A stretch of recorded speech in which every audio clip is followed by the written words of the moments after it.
Everything that people think they know about the Mandela effect is incorrect. Even the name Mandela effect was a term coined by an online blogger. This phenomenon has been occurring for years.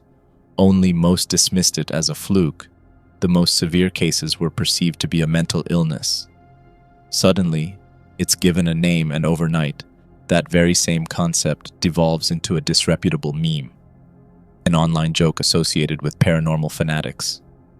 The people I worked for call themselves the Grey Leaf Consortium. It's an anonymous gathering consisting of the top scientists in their respective fields, as well as a cabal made up of extremely wealthy men and women. They've been around for decades, and as far as the public knows, Greyleaf doesn't exist. Their purpose was to facilitate a creative outlet for some of the smartest people in the world. Freedom to develop their ideas without the meddlesome aspects of political bureaucracy and limited funding. With the consortium, money would never be an object, the trade-off being that any creation of significant merit could be auctioned off and sold to the highest bidder. The influence of the consortium stretches all the way to Washington, and while not directly associated with our government, they have secured a great portion of their independence from R&D that they've provided to the US military. While our elected officials were busy looking the other way, the consortium would be able to delve into questionable avenues with very little government oversight. They were exploring aspects of the scientific that others veered away from. It was during this exploration that they discovered a revelation that would change everything for years to come. Traditionally, we've always viewed consciousness as a singular occurrence. I think, therefore, I am. Even what we viewed as the Jungian archetype was considered more metaphor than anything else. In 1981, scientists within the consortium found the self to be just the tip of the iceberg. Below our top layer of individuality, they found a collective unconsciousness. They found that we were tethered to a living, breathing hive consciousness, an interconnected series of threads outside the realm of our perception. Imagine your mind as a house. Everything that happens within said house is solely dependent on your own will. Your choices and decisions are all generated within the confines of this house. Now imagine that you stepped outside of your house. Imagine that you walked up the street, only to find another house, and another, and another. Only these houses contain the living consciousness of others. Think about all the various connections that these houses have to each other. The streets that link the neighborhoods that link the cities that link the states, and so on and so forth. Since the beginning of our existence as a species, there have been ideas, concepts, ideologies that humans have adopted, with no ability to discern how such knowledge could be shared by those separated by these massive geographical gaps. Yet our myths, legends, all of these archetypes were somehow transferred over the course of human history. For years, the notion of psychic activity, telekinesis, precognition, things teetering at the far edges of fringe science. The para would soon be removed from the normal, as all of these murky concepts could suddenly be explained. Everything in our universe is made of energy. Atoms are made up of vortices of energy, vibrations, constantly spinning. These scientists found that our minds are generating the same subatomic frequency. And just like a radio station, they theorized the possibility of tuning into this frequency. In the mid-80s, the consortium began work on the Fork, a massive machine that would act as the world's largest antenna, specifically made to sync with the frequency. Nearly 10 miles in diameter and constructed entirely underground, right in our own backyard. The entire thing was done under the false pretenses that the finished product would be a Texas-based super collider. Nearly 14 miles of underground tunnels, and the instructor had been developed before Congress pulled the plug on the whole thing.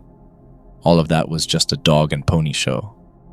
While the public saw an abandoned underground expanse, the consortium used this secrecy to build their machine, as well as a concealed facility that operated under the code name Foxhole. I was approached in the summer of 2004. I'm what many would call a prodigy. I finished high school at the age of 14. At 19, I graduated college with AS degrees in applied science and computer technology. Initially, I knew nothing other than the fact that I was being paid more money than I knew what to do with. I wasn't the only one. They recruited 12 others. These were individuals from all around the world, all of them experts in developmental software and programming. The project was called Jabberwocky. Jabberwocky was created to interface with the fork. They had just washed up on a strange land, and like many other discoverers, they wanted to explore this new world in its entirety. They wanted to map the collective unconscious. The fork only allowed them to monitor the frequency. In a way, it was equivalent to listening in on white noise. Sound only allows for so much. It was theorized that if we could map the collective, we could use it to isolate patterns in groups, as well as individuals, to, in a way, predict the outcome of certain events based on previously developed algorithms. While I did assist in the mapping process, the purpose of my team was to develop the operating system for Jabberwocky. We were banging our heads for months, and then, just out of nowhere, we figured it out. We figured her out. The operating system, Alice. At least that's what I called her. Fully autonomous, self-correcting. Alice was light years ahead of anything that we could have individually imagined.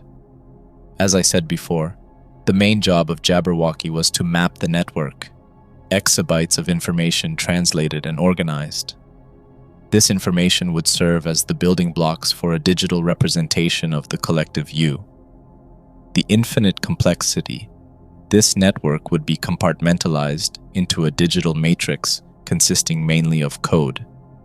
6 months into the project, through sheer accident, we discovered an irregular causality within our digital construct of the frequency.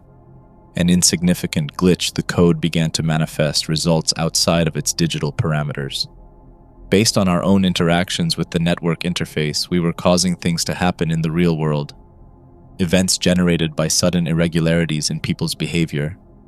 The first few events we dismissed as flukes, but it soon became apparent that we were somehow affecting the physical reality around us.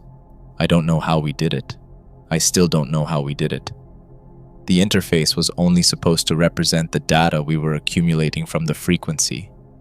It was always the digital avatar of something much larger. I've always considered myself a person of science, but we tapped into something that transcended our simple understanding of what we believe to be the three-dimensional reality.